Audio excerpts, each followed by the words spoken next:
It's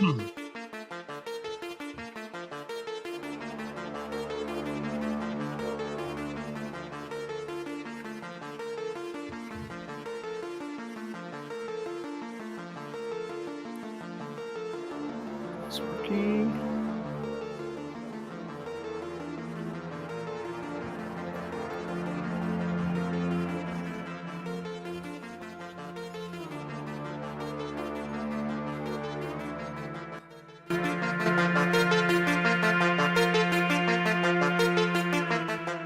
All right, I think I had the sound down that the whole time. Did y'all hear it? Could y'all hear it when y'all were in? I realized it was almost down. So, oh my gosh! I hope the audience sees it. Oh yeah, that's until I get my little switcher working, or maybe hire somebody else, which will never happen. That's what I'm doing for now. So it's Stranger Things 11 Wheels on the Wall. You get it. Anyway, we're in the perfect shirt for it. Oh, are you? Hellfire Club. Oh yeah. Eddie Munson. Mine's better. Jaws. Yeah. You're gonna need a bigger boat. I always say if I don't like something, I'll be like, in the famous words of Eddie Munson, I don't like this. Chrissy, wake up. Chrissy. All right, everybody, welcome back to the old Potteroony, the podcaster El Post. I'm trying to sound like Big Lebowski. You get the picture. Welcome back. Go to bobbydizzle.com for all ways to like and share, and please subscribe on YouTube. One new thing I'm doing, and I haven't quite figured out how to make it into the transition, but you'll understand. Showing my webpage here. If you guys listening, watching in the future or now live, I got a couple people online. If you have a story, if you know somebody wants to be on, if you want to be on, check out my website, bobbydizzle.com. It's right here on my, see it next to my face. And it's got all the ways to message me. Just go to the Facebook link on that channel and or that page and send me a direct message. I don't have a YouTube or email set up for that particular purpose yet, but yeah, just send me a direct message if you want to be on the show. If you have a story you want me to read and you don't want to be on the show, I'll do it all. Make for interesting content. Be like Tony Bruschi, real ghost stories. All right. So tonight we have Alice Stevens and why am I tweaking here? Alice Stevens and Jason Lassiter. Is Natalie with us? Is she here? I'm over here, but I'm working. Oh, yeah, she's here. She's on the clock. Oh, me too. It happens. And Alice is they're both with Get That Ghost Tennessee, and Alice is also owner of Sunset Paranormal, and she has a certificate from the Rhine Research Center as a parapsychological. That's a big word. I should have read Parapsychological. Parapsychological. Just kept on going. The bouncy ball came out. Parapsychological Field Investigator, and working on teaching people how to investigate further, which is good because whenever I have paranormal guys like you at societies on, I always ask what the 3 things I need. I got the Tascam Zoom video recorder. I've been looking at the Touch Me Bears. That's what they're called. And the little cat toys. And maybe a K2. What else do I need? Do I need a REM pod? Yeah. You think I need one? Just for... Is it that big a difference? Yeah, REM pods actually are really, really, really good to have. It's basically, it kind of does the same thing as a K2 or a millimeter. Mm-hmm. Well, it doesn't do the millimeter as in, measuring the amount of EMF, but definitely have one because they love to play with it and it's fun. The ghosts like it. That's one of the things that they interact with the most. I know they're really cool when I watch people demonstrate them. How they work. I'm like, my gosh, this is just technology we're making for fun. That's super futuristic. And if you think about what a REM pod is, like we made this and it's just for us hanging out in the dark house from 300 years ago. Sure. It's like some Star Trek stuff, man. What else? SLS is really expensive, so not one of those just yet. That's stupid expensive. Did y'all watch a Game of Thrones? Yep, I watched it. Did you watch it? Okay, Very so at the end. Yeah. Tell me about it. I was talking to a real good group of guys from Tennessee as well. They were with Dark Corners Paranormal. You may know them, Mark Cannon and the bunch. They had never seen it, but we were talking about how SLS will pick up stuff in the dark. And I said, what if you took an SLS and watched the Battle of Winterfell? I mean, would you actually see something? You could actually see the dragons then. You could, yeah. Yeah, they didn't get it. And I was like, man, that's a funny joke. I get it. Yeah, because you couldn't see him. It was like an hour and a half of nothing, and then Arya in the library. Yep. I think personally, the only thing that I don't like about the SLS camera is because if you have it does mapping basically, and so if you say you have like a tree branch or something, you're outside with it, and you have like a tree branch sticking out, it'll automatically build something onto that to make it look like a body. So I think that people need to be careful when using it, only because now obviously if there's nothing there to build, then great. But I think people need to be careful about using stuff like that whenever they're ghost hunting, because they can think that they're catching a spirit and it's really just nothing upon something she caught a spirit. else. So there she is. You know, you dropped off for a second. That was Razor when you're talking about the SLS. Oh, sorry. Well, I don't know. I think you caught a spirit. Probably. I mean, Jason's house is haunted, so. What? Yep. Is it really? Oh my gosh. Yeah. This is not the first time. I'm less than 40 yards from a place that was built in 1901, and it's a old mortuary right next door. What's your house haunted by? What's the shtick? There's what's the word I should use there? What's it haunted by? That works. Who's the dead person? Right. There's an Indian lady that travels the land up here, actually around the block, basically. And I bought 3 haunted dolls, so they live here as well. Oh my God. So they're very sweet, though. they're kids. They're little kids. Okay. So sometimes you get a hold of a haunted doll and it's not. Luckily we have somebody that can tell us what it is and what it isn't. So I'm gonna write you down as haunted dolls, because I'm on another show as kind of a guest, and we have a ventriloquist that comes on there, and I always wanted to have like a haunted doll special with the dummy like in the top corner, and everybody bring their dolls in. He starts talking. That would be hilarious. You ever see them move like whenever they're? No, we can hear them sometimes. They like to come in the bathroom with me, and I tell them to get out, but. Yeah, that's they're just kind of all over the place. That's funny. But they weren't messing with us at night, and I finally told them, I was like, look, I said, you guys are the same as we were. We have to sleep. So if you will let us sleep, I don't care what you do any other time, but you have to let us sleep. So they haven't bothered us sleeping wise since. You said I never see them move, but they do come in the bathroom with me. That's a problem. Well, not the dolls, the spirits. Oh, I was thinking that you don't see them move in the bathroom. No, not the dolls. I would not be okay with it. No, that was totally. I should have went into more detail than that. I don't take the dolls to the bathroom. I was thinking, do they do the Toy Story? Andy's coming. We look at him in the fall. Then we just a little bit closer, and they're fall. Right. You're like Sid. Yeah, I'm not that mean to him, but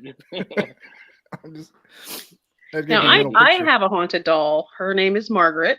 I don't think Jason's not met her yet, but I'm not sure exactly how old she is. I think she's probably in her 20s or 30s. Mm-hmm. But when she gets upset, her facial features actually change on the doll. And you can tell, it's like visibly, like you get this weird feeling. It's really odd. So we kind of keep her blessed just in case. We're not really quite sure. How'd you get it? So I just find people online, and I've talked to people, and I do not really order them, but I bid on them. I go to auctions and stuff, just finding haunted things, and I just bid on it. So yeah, I know. Like the exact opposite. I do. And everybody knows, like, they're like, well, Alice is here. She's in it to win it. So I'm definitely, anytime I'm bidding, I'm like, I gotta have it. So do you know Candy Howard from what is she from? She's from another show. Everybody I talk to now is from Tennessee for some reason. I don't know how this happens. I'm just on a run of Tennessee people and paranormal, and it's starting to become my favorite thing, because the Bigfoot's my favorite, but Tennessee Paranormal is like second favorite now, because it's right here, because I'm on the line. Right. I'm gonna start doing I'll start inviting myself on investigations. Hey, you should come on one with us. That's what I was just about to say. You should come up here. Hey, I got a place I could take you, buddy. I know. I want to have the experience, the get touched, maybe see some stuff. I don't want it to happen in my house or in the bathroom. That's a no-go. But I'm just the mental picture you said. I don't see a move, but they come in the bathroom with me. I'm still over there. Andy's coming. The spirits coming. The dolls don't move. That I know of. What do they do? They knock stuff over, tap it on things. They just show up. You can see shadows and things like that. It's pretty crazy. Except Sarah, the one doll that you have, woke me up one night. She was like, "Come on." With Alice. Yeah, she does. She messes with me, and she was like tickling my nose and kept waking me up. I was like, "What in the world?" And then I just kept hearing Sarah, really low, Sarah, like that. I was like, "Well, Jason, you better come get your ghost." That's what it's called. Get that ghost. So you better come get it. Yeah, come get your ghost. Get your boy. I bet like having child spirits is kind of like when you meet somebody's a friend of a friend, or you meet your friend has a kid, and you're called uncle. Uncle Jason, uncle, but you're not really their uncle, and they think you're really fun not to play with you. That's got to be what it's like to be pretty much like like they don't mean anything bad. They just want attention and to play. Yep. The downside is they're a dead person. Right. Somebody put a freaking bell on them. We can actually, but luckily we can talk to them. Yeah. When they want to talk. So. You ever do that? You do the SLS? I mean, not SLS, but spirit box with them in the house or anything like that? Mm-hmm. Yeah, we use spirit box. I use an app called Necrophonic that I'm really fond of. Basically, same thing as I just blanked out. Basically, same thing as the box, but it takes out all the like radio static and things. What's the one with the headset that you blindfold? Is that what you're talking about? That's the Estes. We've done that. I've been in it. I don't even know how many times and how many places. I think that one's really cool because it really takes out the what may be in the room, makes the subject neat. Makes them like a control. Yep. It's part of there's a thing in parapsychology, they call it the Gansfield effect. So it's basically part of that where it's supposed to induce kind of like psychic abilities because you have the blindfold on and you can't hear anything but basically the spirits. You can actually start, if you are in it, for a while, sometimes you can actually start seeing faces behind that blindfold. So it just depends on, the spirit and also how long you've been doing it. But it's kind of neat. I see a lot of dark. Black. I wonder if it's not something just like when you're in a cave and you turn the lights off and you start seeing the blotches. Yeah. You start moving like that. I mean, a face, that's different than just seeing your mind firing on cones and rods. Yeah. Face is a bit different. I think, you can see faces too when you're doing that. And I think that it just depends on how the spirits are interacting with you. Parapsychologists believe that the way spirits talk to us is not, it's not like with the way we think normally, right? So they don't have a voice to talk to us. They have no, voice box. They have no body. They have no jaws or mouth, anything, right? And so they think that, how do they talk to us? So they think it's the use of telepathy. And that they can actually manipulate pieces of equipment and they can manipulate things, and the way we perceive them is like manipulate our vision, basically the way we perceive them is how they want to be seen. And so it's kind of, I don't know, I think it's kind of fascinating to think that, because if you're seeing stuff like behind the blindfold when you're doing the Estes method, I think they're purposefully trying to make you see that. So I think it's kind of neat. Yeah, that definitely, and they don't have to use a lot of energy, I wouldn't think. Unlike when they're coming into just like an open room, they don't have to drain it. They don't have to drain a battery or anything. They just drain your battery. Yeah. Is that where you get the headaches and things? It's called a paranormal hangover, is what I call it. Yeah. The next morning you wake up and it feels like you just ran 15 million miles the night before. I bet. The it's not the same thing, of course, but like superheroes always have some of them when they get tired after they do something like that. So it's got to be something similar. Yeah, that's Lord knows you energy. can't exercise it. Right. You can't like Well, I work mean- out to be used as a Well- host. Well, you got to think though too. I mean, like we talk about like poltergeist activity. You know, you're supposedly it's not really a ghost. It's a person who has underlying psychic abilities, and they're stressed out, and it's they're using psychokinesis and to like move objects and things like that. So kind of it just kind of makes you think that like if they can do that kind of stuff, what else can they do that we don't know about? You know what I mean? Oh yeah. And because we don't always see really what's going on, and not unless you have something like constantly being recorded. But it just, I don't know, my mind just goes to like, oh, this is so neat. Like, what if we could go into their dimension or whatever and just take a peek behind the curtain just to see? It's like, can they see past, present, and future? Can they, manipulate certain things and change events, or could they, I don't know. I'm thinking of like physics and things like that, but I just find it fascinating. Oh yeah, that sounds like some crap I get into when I get to thinking about it. And like, what are the what are the ability similarities between the ghost and the cryptids and the UFO, the aliens? Like, what can they do? Like, is some of it similar? Like, aliens, the ghosts, they don't really manipulate like SD cards and stuff, do they? They just kind of drain batteries. They can. They can. I've got it firsthand. Yeah. It seems like the Bigfoot gang always has stuff messed up on them. Like it just comes through and wrecks house.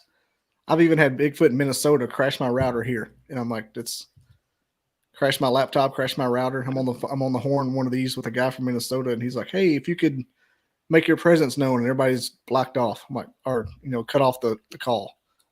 Man, like, well, that's terrifying. And that's what that's the thing too. Is like they can manipulate. Okay, so think about this. Is I think that's one of the reasons why we can pick them up on the EMF detectors. We can pick up ghosts and things like that. Is because they can manipulate the energy.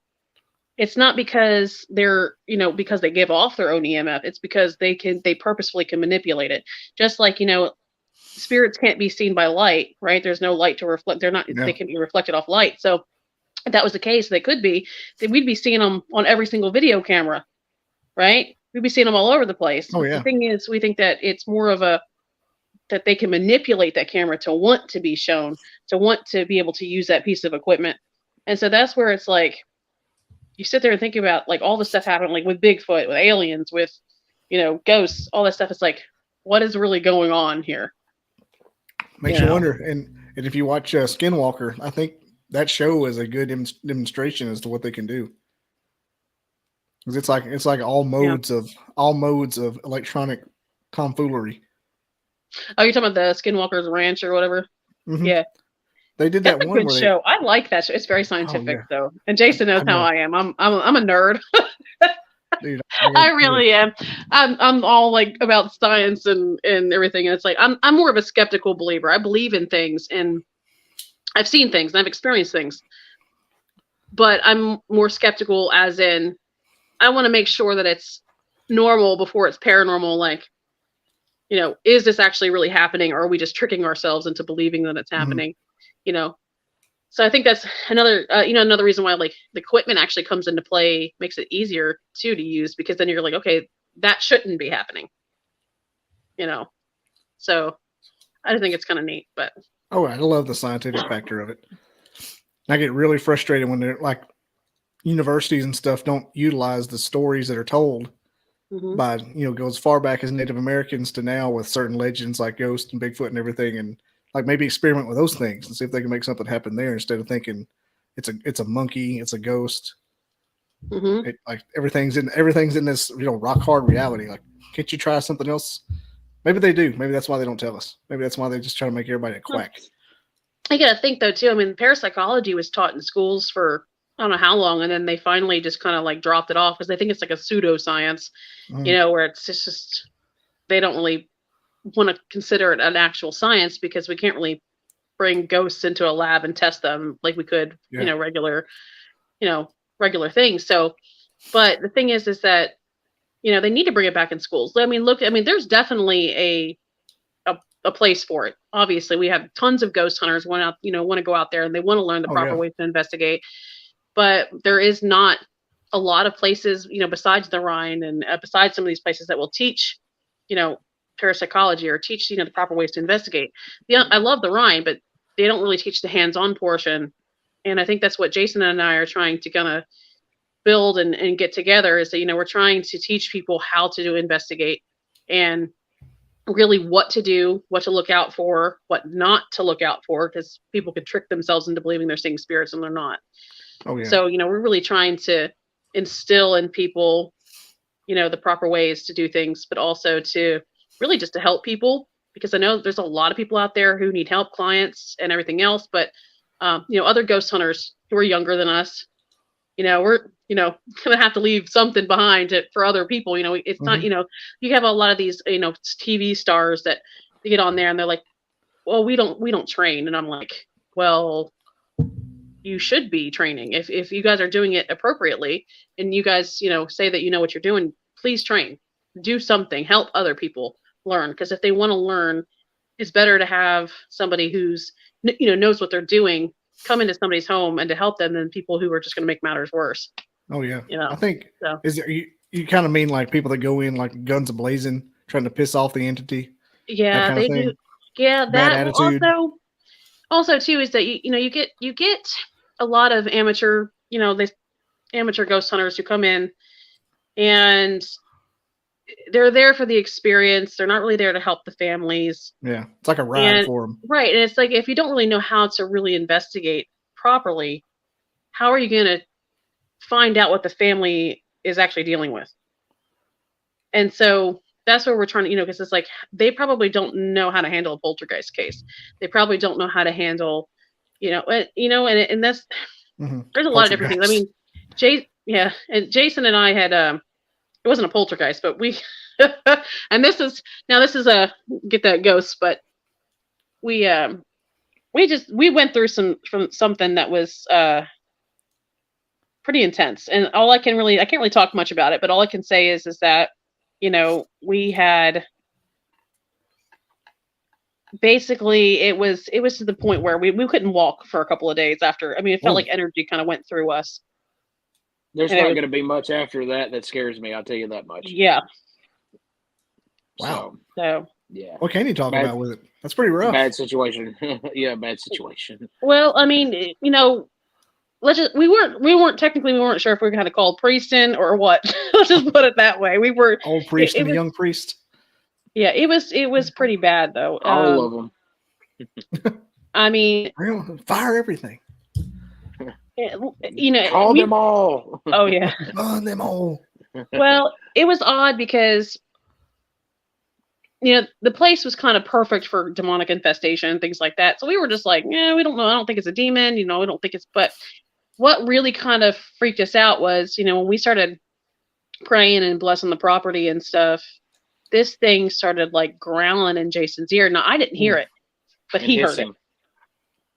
And at first I was like, I don't know why he's freaking out about it at first, because he, that can be very unnerving, and it freaked me out too, because something like I thought, I was like, oh, maybe he's just having some type of reaction to the energy, whatever. I'm not, my brain is very scientific when it comes to that. I'm very skeptical about stuff like that, but then something growled in my ear, and the back of in between us. I know, and then my hairs on the back of my neck just stood up.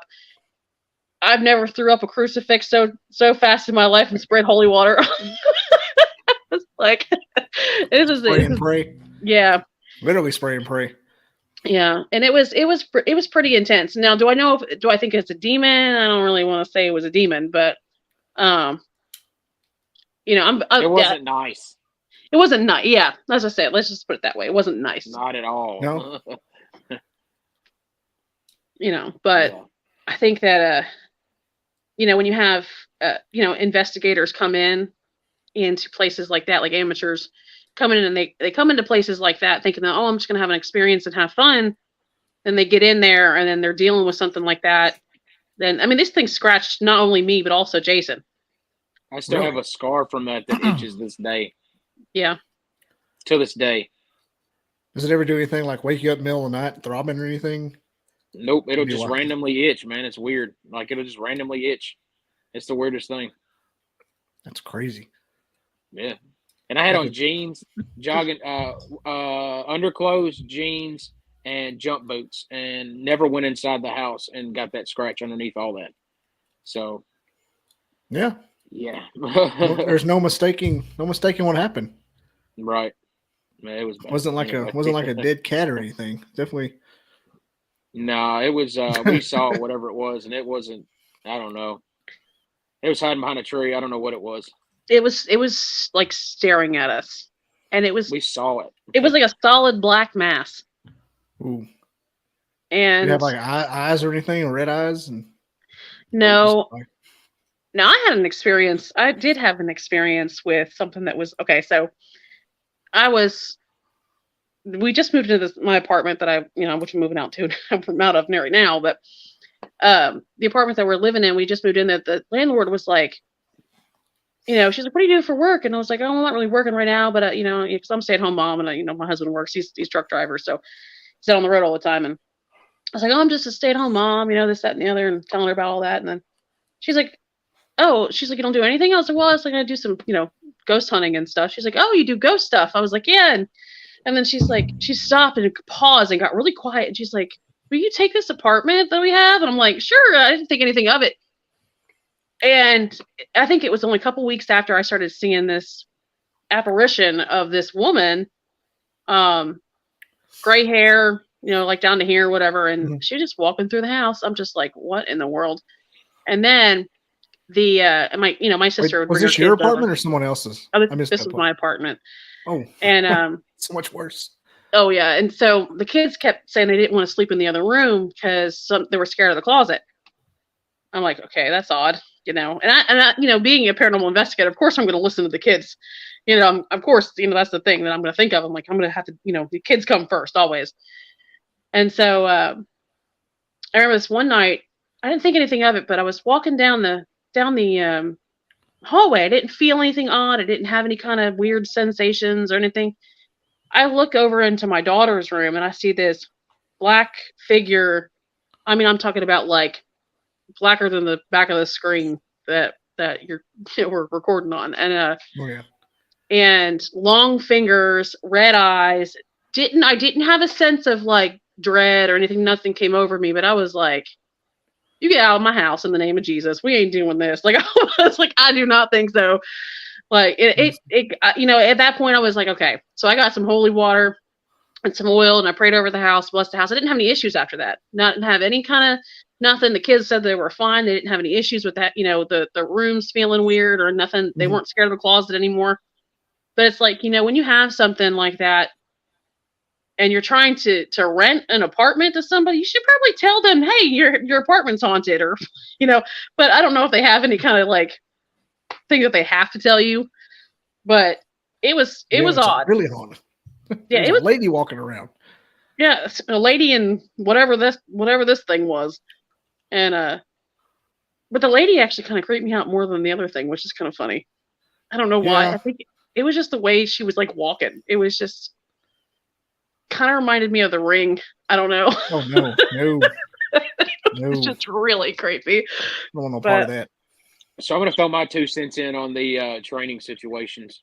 So the amateurs, as she was saying with the amateurs, the issue is today is that everybody watches TV and they see all these people that are doing this. So they're like, "You know what, dude, all I got to do is buy this and this and I could go do this too." So no one's getting any training at all. They're watching TV shows and thinking that they're paranormal investigators and they're bringing bad things home. And that's when we get to go say hello. Yeah. Because they don't know what they're doing. That sounds like the first part of this conversation. I'm telling you. What? We're playing with Ouija boards. They play with Ouija boards and they don't know what they're doing. All of them.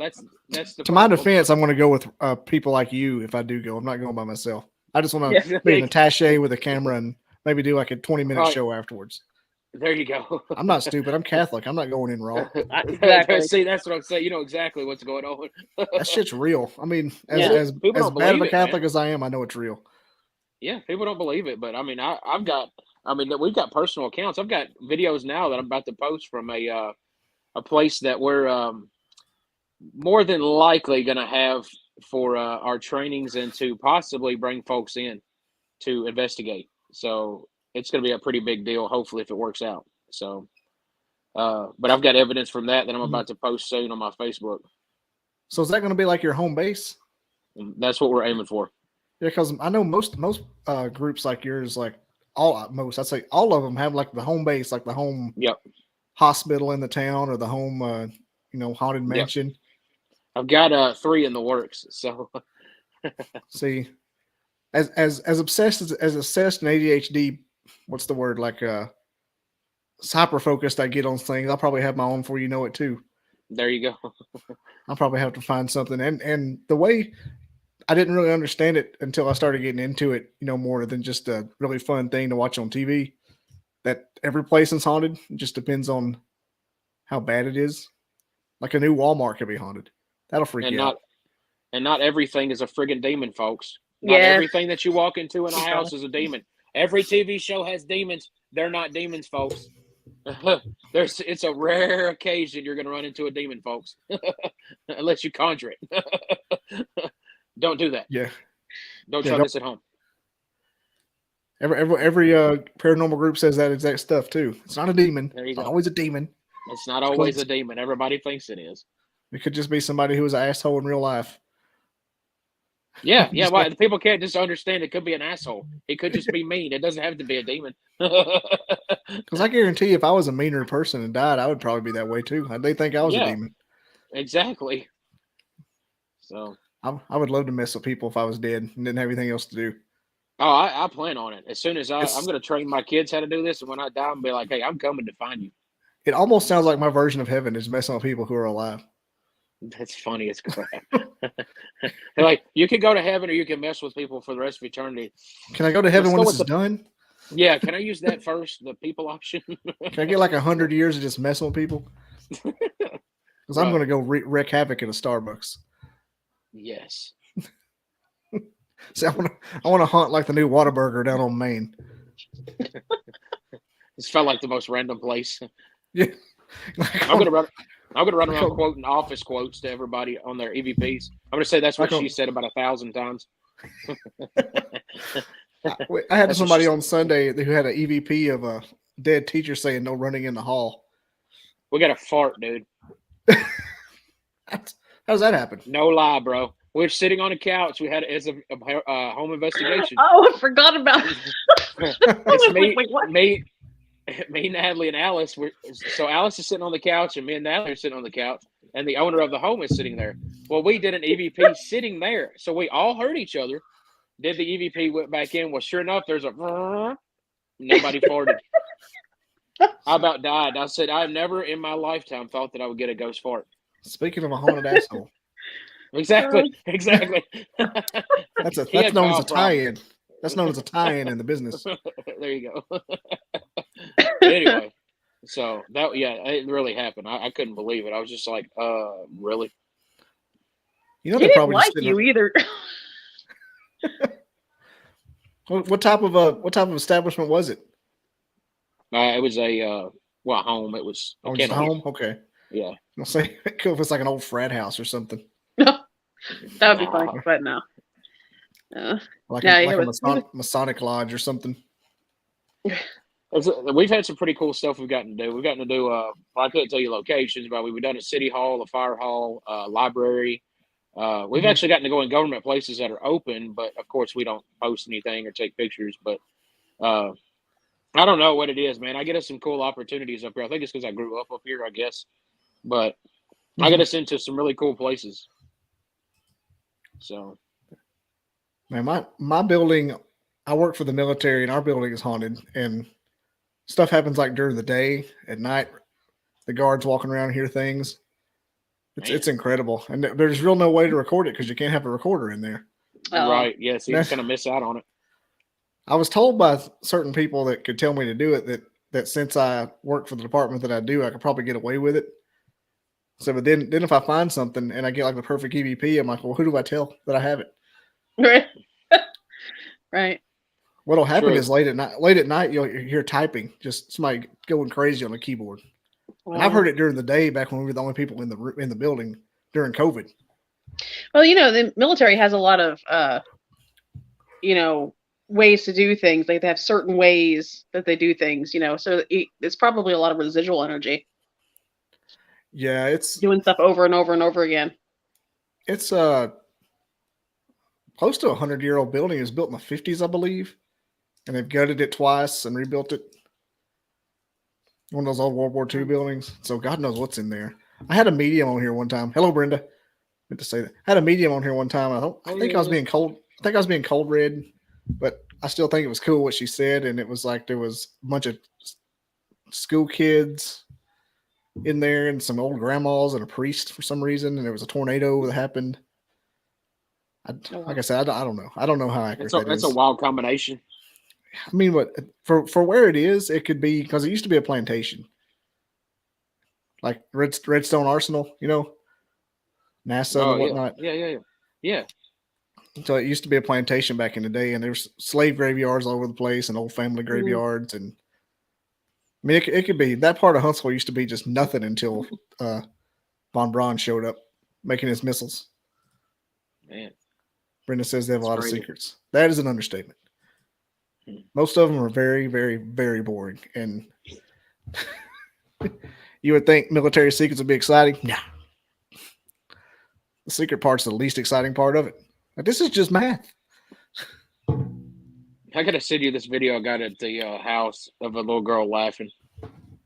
Dude, it wasn't audible. Like, I was listening for the music box. Like, I love the music box, and they were messing with me. They play it for like ding ding, and then it would go off. So finally, I tricked them, and I put my phone on record, and I put it to my side. Well, when I brought it back up, we didn't hear it, but there was a child's very, very clear laughter in my phone, and then the music box went bloop, and then that was it. So I'm gonna definitely have to show you that's. I got some pretty good videos I can show you. It's creepy stuff. Oh, like a little kid doing it? Oh, it's very clearly a kid laughing loudly. Like, it's not like and there were no kids in the house. It was just three of us. So. Yeah, I think the kid ones are the freakiest to me. I don't know why. They are. It's freaky. And they like me for some reason. I guess it's because I'm a dad. I don't know. You probably have that energy. I'm a big kid. You can ask Alice. They all come after me, don't they? When we go places, they all come after me. Every single time I have to spray him down with holy water. They try to go with me. Or sage him, yeah. They try to go with me. They like me. Well, this is not my energy. Winston from Ghostbusters. Right. This is not my energy level. The energy level you see when I'm on a investigation is totally different. I'm tired today. Yeah, that could be another reason why, though, that they're attracted to you more, because your energy is so high. They can draw off of that. I think that's one of the things. Well, I think it this way too, right? I see it in more of a logical sense, as in, who really wants to be around somebody who's depressed and miserable and pissed off all the time? Nobody wants to be around that. Nobody. So it's like even when you die, you want to be around positive people. You don't want to be around somebody who's just miserable all the time. So I can see that. I can see why they want to be around you, because your energy is high. You like to have fun. I'm the paranormal comedian for the ghosts. I bet it's a frequency they don't see very often.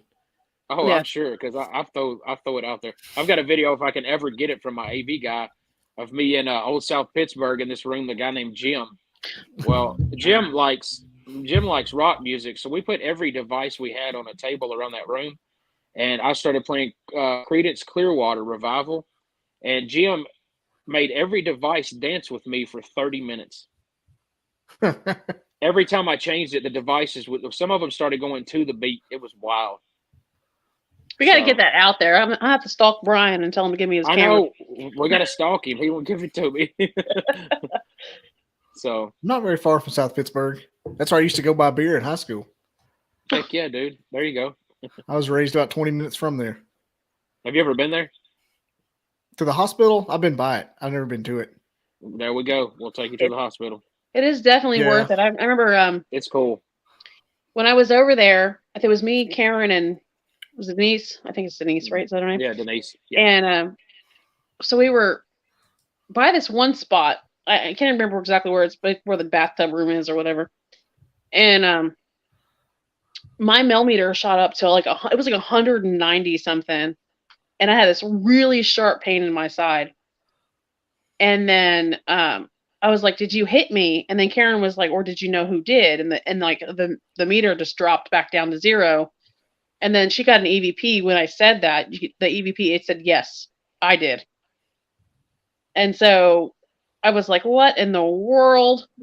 I was like, "What?" And I was like, "Well, thank you." I think, I don't know if it was that whatever they say that follows women around, and because it didn't start doing that until we went on the 3rd floor, remember?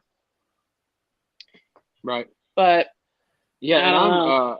I'm the Aaron of the group. So you know how they have all the fakies that do all the lead investigator stuff. I'm the guy that gets to go into the rooms and like the body shoots and the get locked into things. And You get put in the morgue. When we were there, I was in the body shoot. They didn't have a morgue. They had this room that was a cold room they threw bodies in. Well, for some reason, my teammates and other folks that come with us like to send them all towards me to mess with me. So I got my shirt about ripped off of me in there in the pitch dark. Wow. That wasn't me. It was not me. I didn't do it. I don't know. I can't remember. I don't know who sent it. I think it was one of the tour guides. Just about ripped your shirt. Oh, like you ripped it, or like no, like came like They apparently they tell them to mess with me. Said go pull his shirt. Well, they on the back of my shirt they jerked it like extremely hard. I like that though. That just fires me up. I was going to say, how much of that did it take to get used to? That's well, my first experience is what got you don't get used to it, but my first experience is what kind of calmed me down. Calm me down on getting grabbed. It doesn't scare me as much. So I'm gonna say, I guess when you're in a place like that, you're almost ready for it. Yeah, or you're not. It's not like you're like again, you're out of the store somewhere and it happens, or right at your house. You know it could happen. If you're in downtown South Pittsburgh behind the school at the hospital, you know where you're at. Now, in a place like that, I know. I talked to the guy that runs Waverly Hills, the PR guy that shuts it down. But in a place like that is, for lack of a better term, is there like notes on the wall? Like this is where you hear Jim and this is where you hear a little kid or there's a dog that prances by. Tour guides. Yeah, tour guides. I guess that's because I know Waverly Hills has certain floors. He even told me when he shuts the place down at night, he'll say good night to that certain ghost in that area. Sometimes they'll answer. I'm like, sometimes they'll answer. And I'm like, can you imagine being the guy that turned the lights off at Waverly Hills at night? There's tour guides and research. We do a lot of research. I just got to chill thinking about it because of the story he told me. But I'd close down Waverly at night. Oh, I definitely would. I'm just saying, can you imagine just... That'd be awesome. Here I am. I've never done anything like that before other than like Savannah ghost tours and regular ghost walks, but I think I'd be up for it. At least for a minute. Yeah, hey man, hey, you are totally welcome to come hang out with us. We should do. There's some. You're not far. And well, that too. Yeah, it makes it easier. But I think that if we take you, to do something, we're going to take you to a very haunted location, so that way you get a good experience. Yeah, and you got to realize it can't hurt you for the most part, and that's the part. It can, but not most of the time. Yeah. I mean, get scratched and stuff, but I have a deep respect for it, so I'm not going to go. I wouldn't go anywhere. That's why I'm scared to buy my own shit because I don't want to be like going in there like guns a-blazing, like a little kid, like a chimp with an AK. Like you're sit next to me, and I take it home with me. No. Well, we make sure we have precautions and things that we do. We'll say like, St. Michael's prayer, and we'll also, do the holy water and the oil. And then, we'll also do saging or whatever else. And, we make sure that nothing's going home with us. Let's just put it that way. We try to, at least.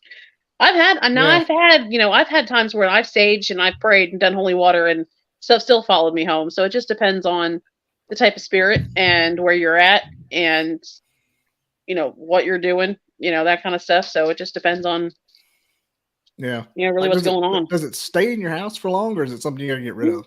It depends. Depends, right? So you, obviously, if you have something that's trying to attach itself to you, they're haunting you and not your house.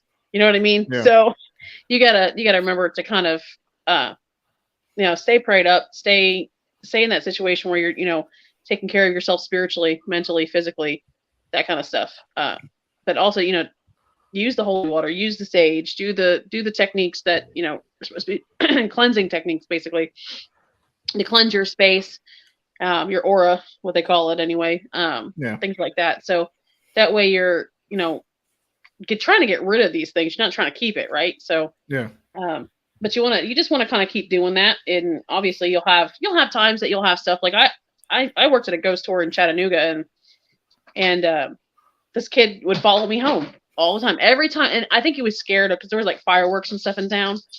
So I think that he was scared of the fireworks, and he would, every single time there was like an accident or fireworks happened or something like really loud or like something happened, he would come home with me, you know. And it was finally, I was like, okay, there's got to be something that, you know, I can do. So I started saging and doing holy water and stuff every night and stuff. And I told him, I was like, you have to stay here. Sometimes you just tell them you have to stay here and they'll listen to you. You know, it just depends on, you know, what's going on. You know, with kids too, doesn't matter how long you've been dead, you know, if you're a child and you pass on, you know, do they learn or do they not? You know what I mean? Do they stay in that state of consciousness of when they passed, or can they learn? You know, that's where kind of the questions that you start asking yourself. Yeah, but they do seem to stay playful, no matter how long it's been. I wish that that we could have a TV show that all we did was home investigations to show these people that think we worship Satan of how much we actually use Christ and God. Because mainly when we go in these places, we use God and Christ more than any person probably in the church. That's what people don't understand. Everybody, like the Bible Belt, like where we live is the Bible Belt. It's all evil. Everything's evil. That's all we do is evil. We use Christ more than most people to try to get whatever it is out of that home if it's something bad. Sorry, I'm on a run. As people just kill me. I don't understand it. It's not all evil. It's not all bad. I know I've said that, but you can't get it through people's minds, man. It's just crazy. TV has just ruined us. It's all residuals from the witch hunts and everything else. Yeah. Oh gosh. So don't even get me started on all that. For themselves. Yeah. Well, nobody thinks for themselves at all. Yeah, and that's the thing. You know, you got pastors now running around saying everybody's a witch and burning Harry Potter books and doing all this stupid stuff, and I'm just sitting there thinking, I'm like, okay. You've seen too many scary movies, sir.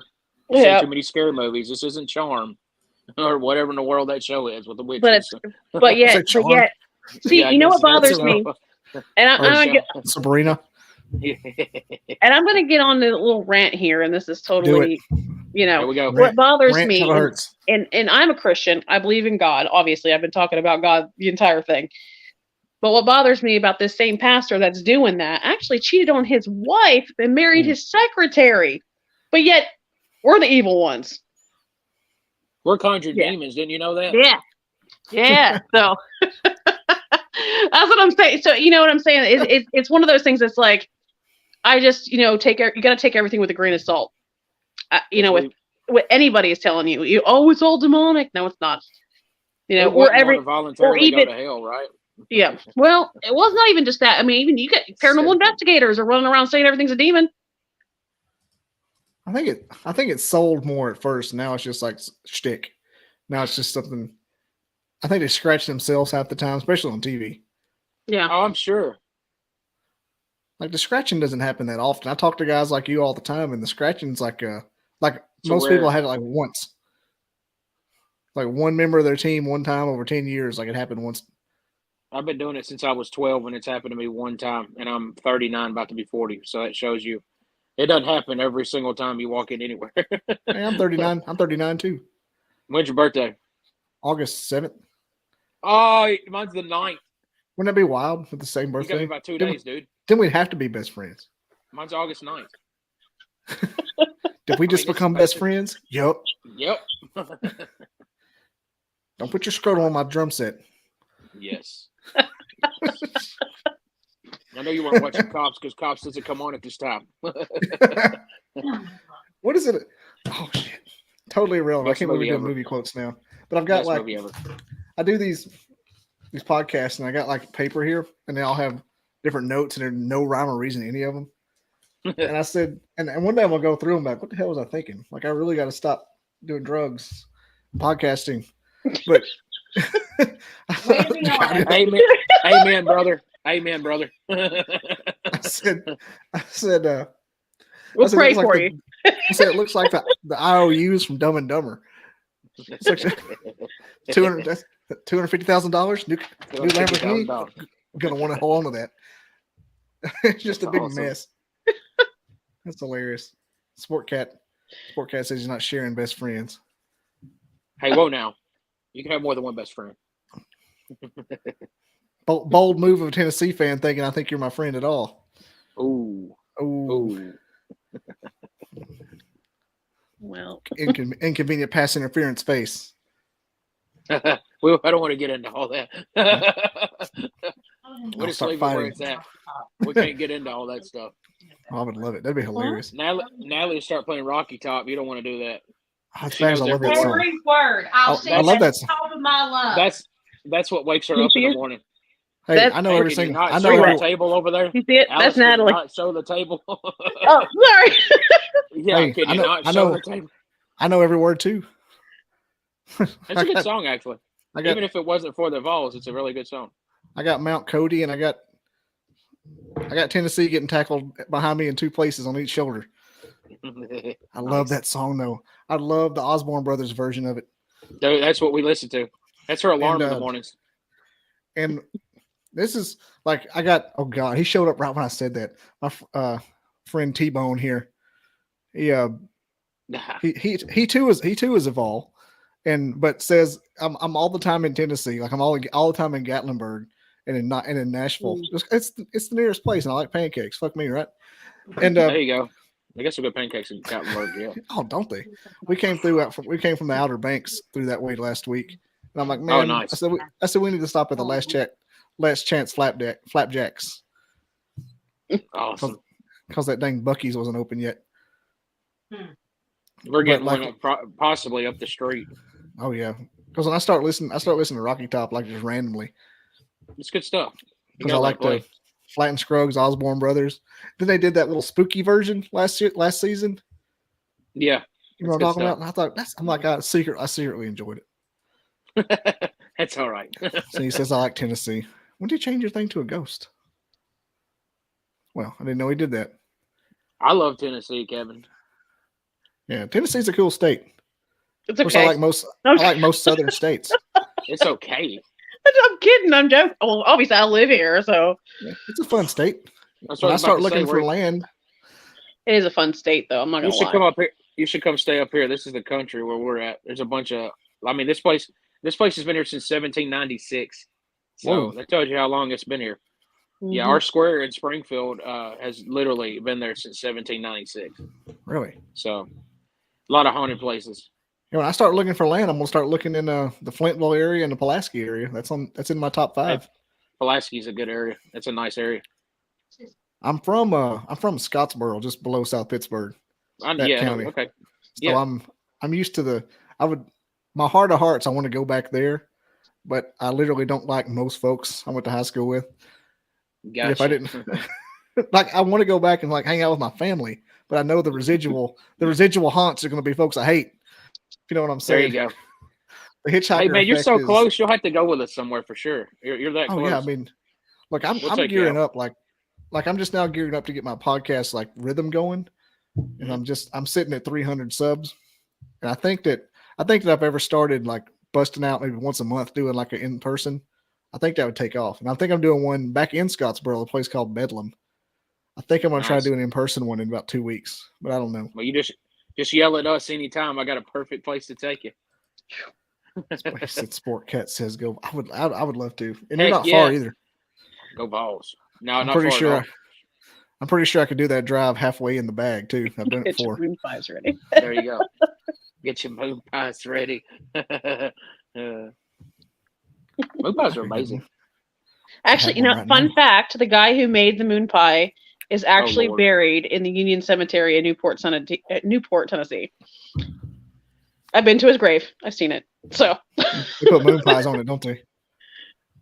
actually, no, they don't. But they do have the story on it. Where is it they throw moon? Oh, it's in the Mobile Mardi Gras. Never mind. They throw moon pies Yeah. at you. I know where I need to take you. Have you ever heard of Mount Olivet Cemetery? Seems like I have. In Dude, Nashville, yeah, I definitely have. Yeah, it's like busted. What is it? It's like 386 acres. But anyway, there's a place called Confederate Soldier and Confederate Circle in the middle of it that I need to take you to. They actually run up on you in the daytime. And every device that you have, if you sit it on that statue that has all the Confederate soldiers' names, it is active the entire time. So that's an amazing place to go as well. There's several places if you just pop up this way that we could take you and show you. Is it kind of like Gettysburg, how the soldiers just appear and reappear? It's crazy. Yeah, it's 206 acres. Thank you, Natalie. Sorry, but yeah, it's huge. It has a whole Catholic priest nun section. I mean, it's amazing. It's probably my favorite cemetery that I've ever been to. Mount Olive. Is it Mount Olivet or Olive? Olivet. Olivet. Okay, I'm in the right place. Thought I was crazy and I saw the word Olivet. I'm like, that's not a word. Okay, that is it. Jason, where'd you go? I'm here. I had to text Natalie really quick. He blacked out. Yeah, I'm like, I'm out of here. No, but yeah, it's amazing. Like it's one of the like I said, it's one of the coolest places I've ever been. So I still want daytime to go thing to, sounds really convenient. Huh?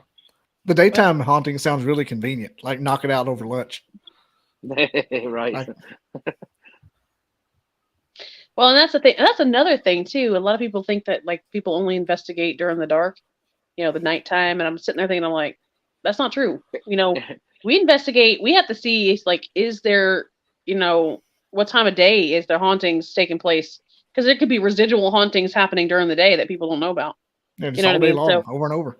Yeah, and so that's what I'm saying is people think, oh, we just investigate in the dark, and it's because they like the spooky stuff.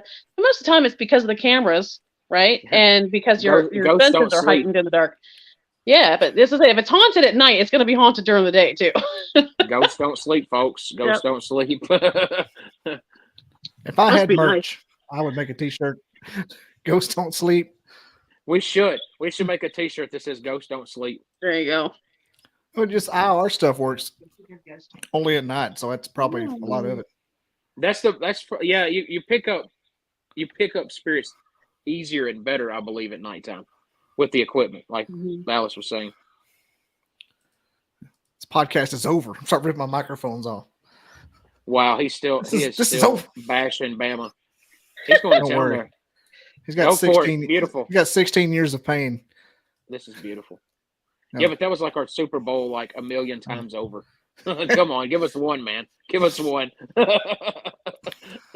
I'm really like having a lot of growth because I'm trying not to care as much about football anymore. Because after this year, I was like, I thought I was over this.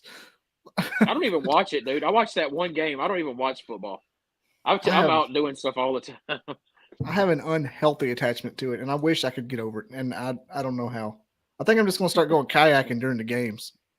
Go ghost hunting. Yeah. Knowing some of my dead relatives, they start airing some of the radio broadcast over my EVP. Like if it was close. I'm like, what the? Get the hell out of here. The cemetery is huge, by the way. I'm looking at it. Oh man, it's amazing. I mean, everywhere you go in there is just it's so historical. It's been there for forever. So I'll put it over here. Yeah, there you go, guys. If you live in this area, could go there, check it out. I mean, it's amazing. Look how big it is. Dang. It's monstrous. Yeah, I know. You should take me there. I want to go. Yeah, we'll take you there. It's amazing. It's like I said, it's the best place. 65's right there. Yeah, it's straight up 65. It go toward let me think. You go towards Knoxville, right? Matt? Yeah, it's going back toward 40. Yeah. Fessler's Lane's the easiest way to get there. Go 65 to Fessler's Lane, take a left, and it's up that way. How close is it to the zoo? Not very far. Probably 10 minutes. I was going to say, because it sounds... It's in that general area. It's right up the street. Yeah. Because the zoo area is called like something fancy. It's Edenshire or something. Yeah. It's got a real fancy name. Every time I go there, about getting a damn wreck. It's bad over that way. Nolensville Road's just horrible. we go to Nashville a ton because Birmingham, like Huntsville's growing. Huntsville's the biggest city in Alabama now. Oh, I didn't even know that. Yeah, as far as like, yeah, it's pretty cool, man. But the big acts, like the world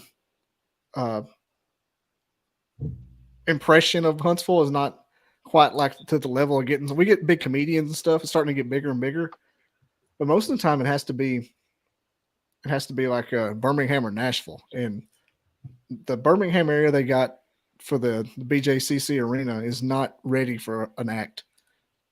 I mean, it's infrastructure wise, it's terrible. I mean, you can't get anywhere near the place inside of a few hours, and there's no place to eat. We're growing too fast here in Nashville too. Oh, it's crazy growing in Nashville. It's busting at the seams. Yeah, it's insane. They're starting to come up our way, and we're up in the country.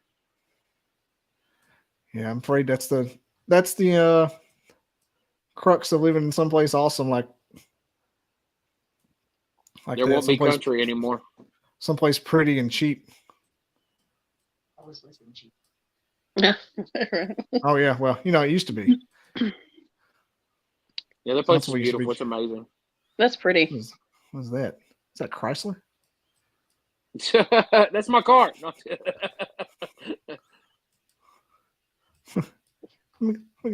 is that? Subaru. Hippies. There they are, blue staters.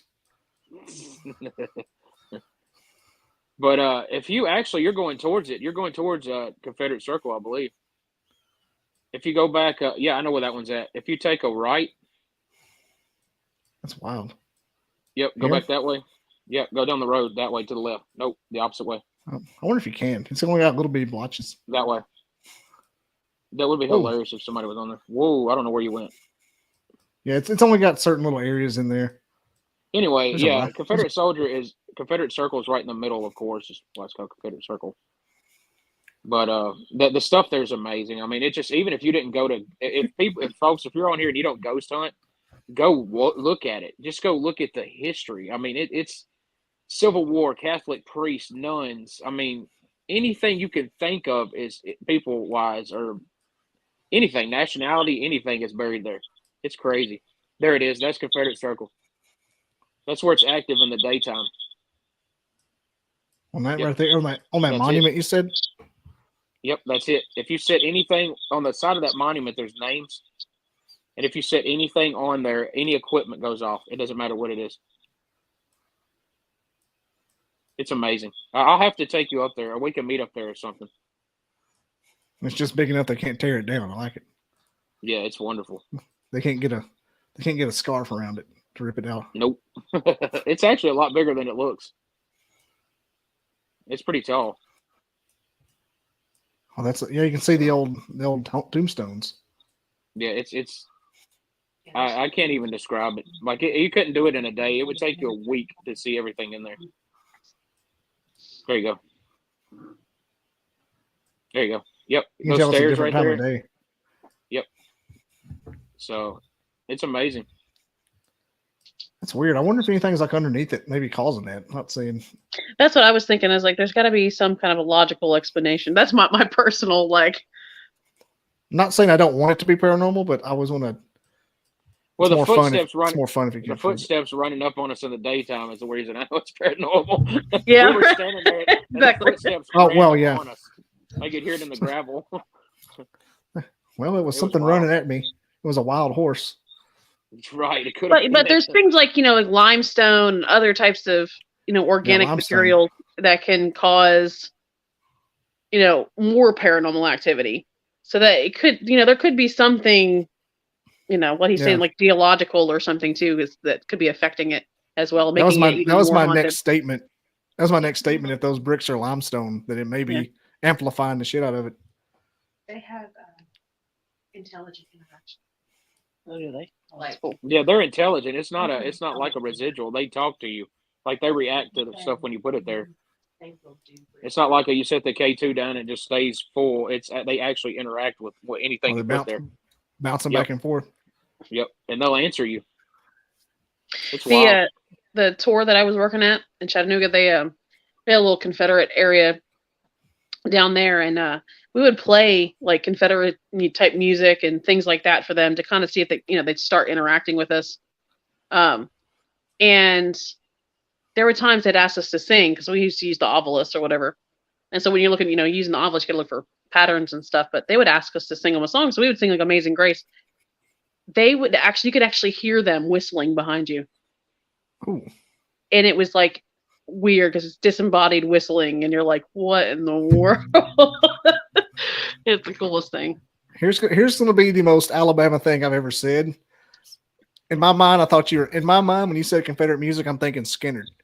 Free bird. I swear to God, I'm like, would you play out? Unironically, non-humorous. I was thinking, oh, Skinner. That's funny. We play Simple Man. Simple Man. I guarantee that'd get them going if they've never heard it before. Oh, you know it. Simple. What's that sky? That's pretty neat. Yeah, it is. That's a pretty sky. No, we play stuff like Dixieland and I'm gonna crash. that kind of stuff, like back in the day. Yeah, they had some of those Civil War songs are cool. I've listened to them, like the reenactments. Yeah. They got some EVP in that one behind you. If you turn around, that one with the green door, right there, straight ahead. Oh, that's yeah. scary. I got some EVPs in there. That was I just close. stuck my hand inside there, and I got an EVP inside there. Who It's is old, it? man. Do you It know? is so cool. Is it Not just off a the top of my head. mausoleum. Yeah. There's several people in there. Does that say request in P? What? What? What is that word? I have no idea. Requisite? I can't even read it. In pace? I have no idea. This is like I feel like I'm on like the Wheel of Fortune or something. What? I don't know. Can I buy a vowel? This? Look, I'm going to another browser. We got to find this out. Yeah, because I have no idea what that is. We're so educated. This is probably the most well-known It's probably thing. simple. Right. Okay, here's the pronunciation. We can tell you anything about ghosts, just not about stuff like this. What Whatever does the world back requiescent says. in peace mean? May he rest in peace. Oh. Is that like Spanish, I guess, or Yep, it's Latin for may he rest in peace. Latin? Requiescent Latin. in pace. It's probably been around for that long, I'm sure, by looking at it. I feel so dumb right now. I wouldn't have known it either. I thought it said rest in peace. That's what? I wonder how old that is. Let's have a stroke. They're old. Like there's the old, name, old. Ackland. It's pretty neat. I just had a stroke reading that, by the way. What? You expect to see something and it's not that? It's like when you see somebody with a Mulan Labe. Like, what does that spell? But yeah, it'd take you a day on this computer to go through the whole thing, probably. It's huge. Don't step on snake. There's some lady. No. Kaiser. There you go. Some people call it a sling blade. See, that's the types of graveyards that I like to have. They have all the like history and they show the little things. I don't know. I like stuff like that. Oh yeah, we got the big one on Maple Hill in the middle of Huntsville that has the Tallulah Bankhead and all those famous people in it. Oh, that's cool. And people dress up and do like a, living cemetery thing once a year. Oh, that's we investigated where George Jones, Tammy Wynette, and little Jimmy Dickens are buried. Yeah. We did a secret investigation. Snuck in there. Secretive. That's the first place I got touched, like grabbed, not touched, but grabbed. Like I took pictures right after it with fingerprints on it where they grabbed me. Scared the pee out of me. What do you think it was? Jimmy Dickens? Some dude. No, there was some dude that was talking in my ear, but I don't know who. I think it was I saw it. That's the only place I've ever seen a full-bodied apparition, and I believe that I pissed him off when I saw him. I don't know, but I think it was him. So it's George Jones, and he's still drunk.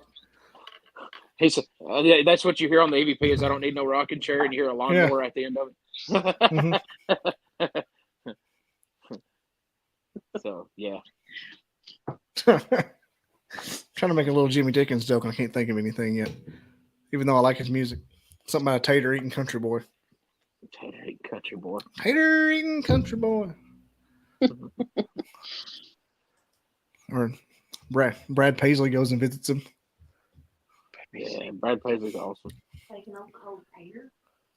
What? Taking old cold tater and wait. Taking old cold tater and wait. That's a Jimmy Dickens song. Oh my god. There's Your wife's over here giggling. sleeping at the foot of the bed, not taking her. old cold tater and wait. Taking old cold tater and wait. Yep, that's talk about making how kids had to eat last Right. back in the Gotcha. day. That's what old cold tater and wait's about. There you go. I know way too damn much about this. It's Nowadays, everybody babies their kids, and we have to make sure that they eat first. sleeping at the foot of the bed because he was 3 feet tall, so he had to sleep that long ways when the cousins came to visit. Golly. Said it didn't pay being 3 feet tall. Good old country music. You know, Mike Snyder, is he from Tennessee? The banjo picker that had all them jokes. I'm He's- not sure.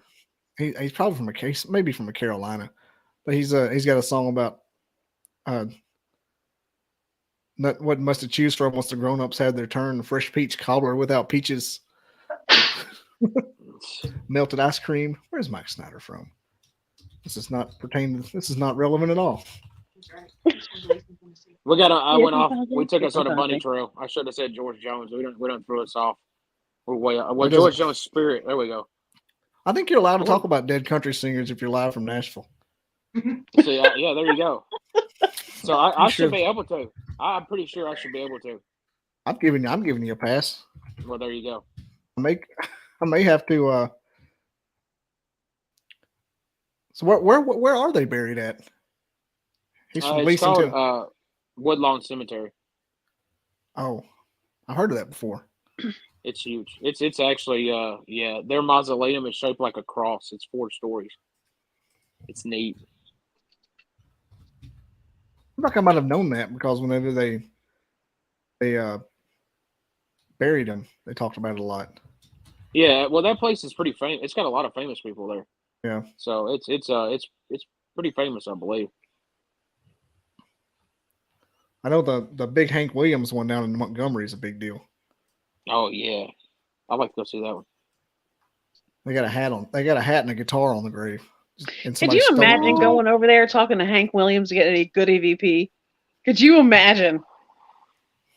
Oh, I'll tell you, tie-in, and every time I listen to Hank Williams music, like a couple of the songs, I get cold chills. I think I've always thought I was haunted by Hank Williams.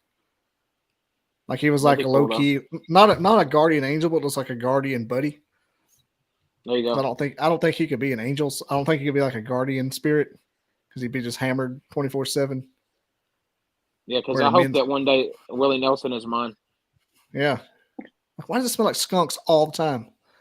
Yes, I want Willie Nelson to be mine. My buddy, good old Willie. Spraying Lysol like it stinks everywhere now. This house smells nasty 24/7. Who ate all the damn chips? Exactly.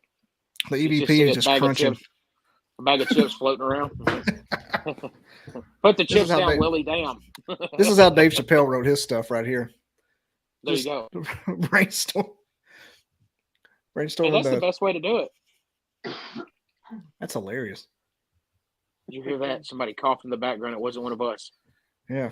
Snoop Dogg. It was Natalie. No idea. No, Natalie. We know he's there. Hey, we could have used that on TV, though. They believe it on TV. There was an EVP. Yeah. Somebody coughing. What's that? Did you It was hear a that? demon. It was a demon. It's a demon. It's a demon. It's ridiculous, man. It's Somebody sad, scratch me. though.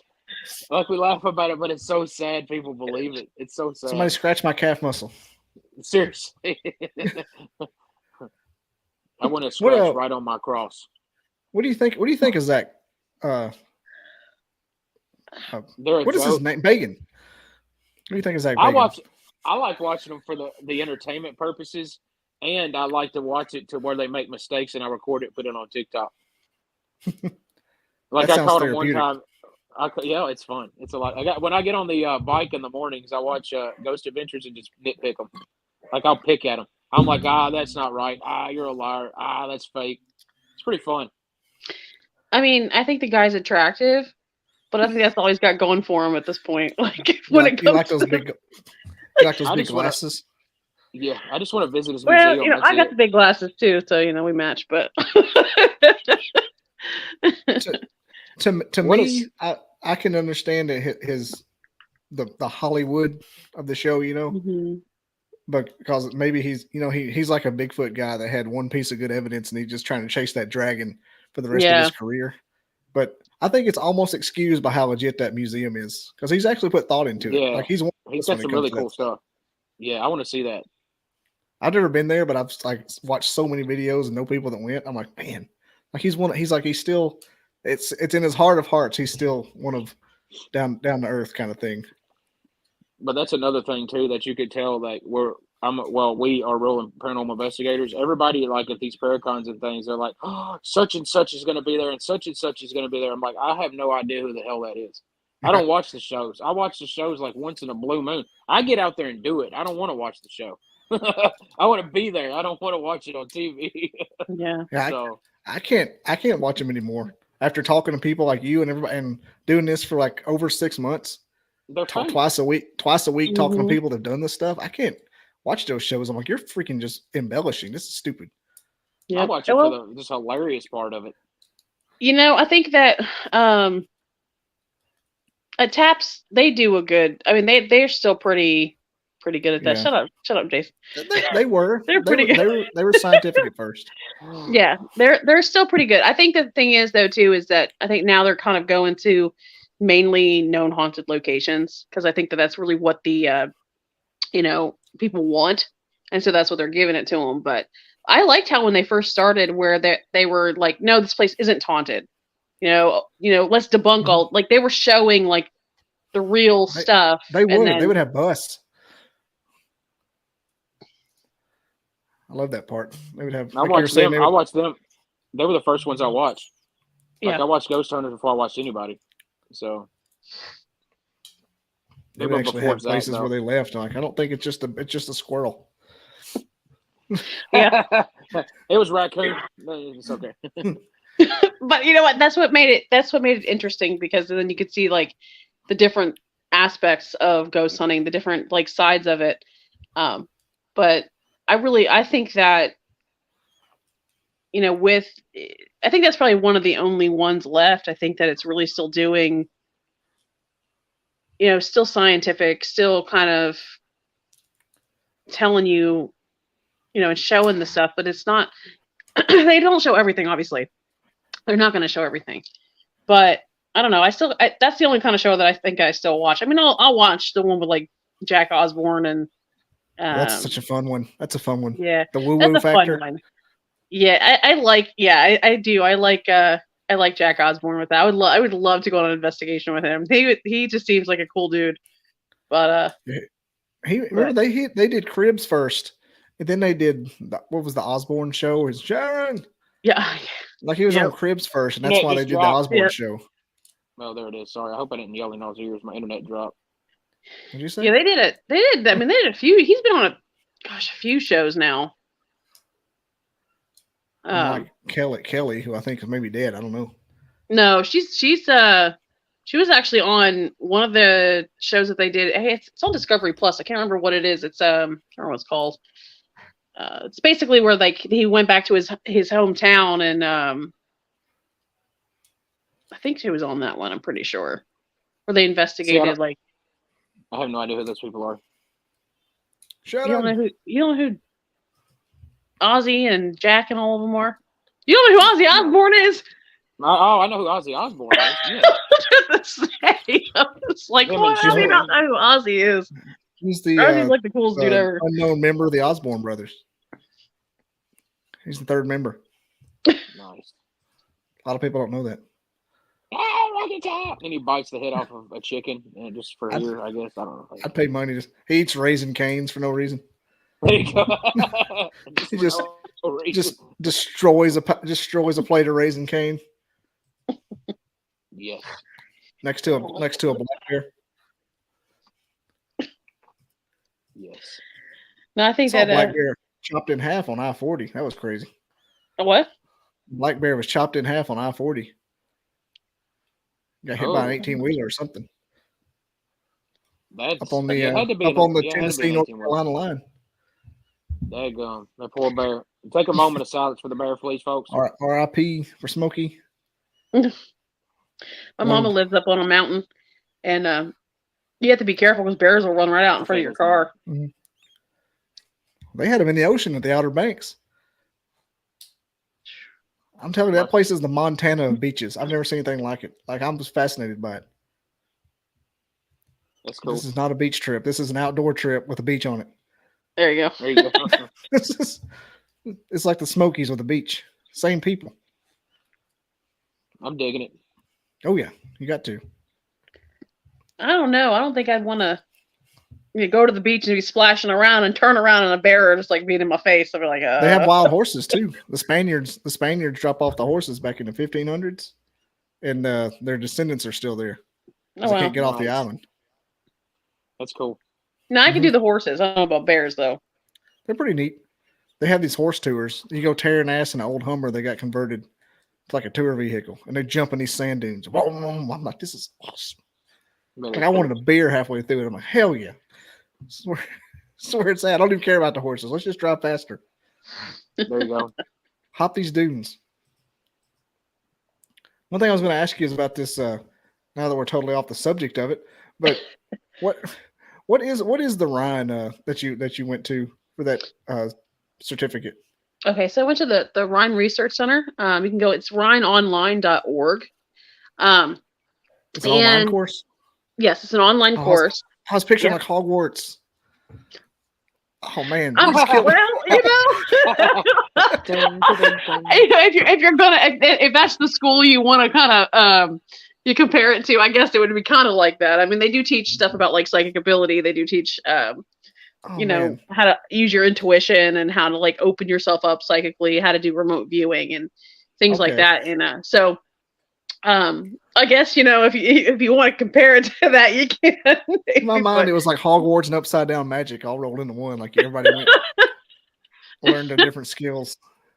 Yeah, I mean, it's pretty neat. I think that the only thing that the difference between what Jason and I are going to be doing and what the Rhine is going to be doing is that the Rhine teaches parapsychology classes, and you have to know about parapsychology really to really truly understand what ghosts are and how to kind of interact with them and the things that how to kind of talk to them in different ways and things like that. That was actually one of the reasons why we started using millimeters and everything else is because, the parapsychologists were like, oh, well, there's a high EMF in this area, and they were just kind of like looking at different stuff. And so the equipment kind of came in because of parapsychology, and a lot of people don't know that. So you're going to have to know more about it. But really what we're trying to do is that we're trying to teach a little bit of about parapsychology, but we're not going to get into the full-on like psychic stuff, the psi and all that. We're trying to really truly dig into that. We're more basically like strictly haunting, strictly ghosts, apparitions, things like that.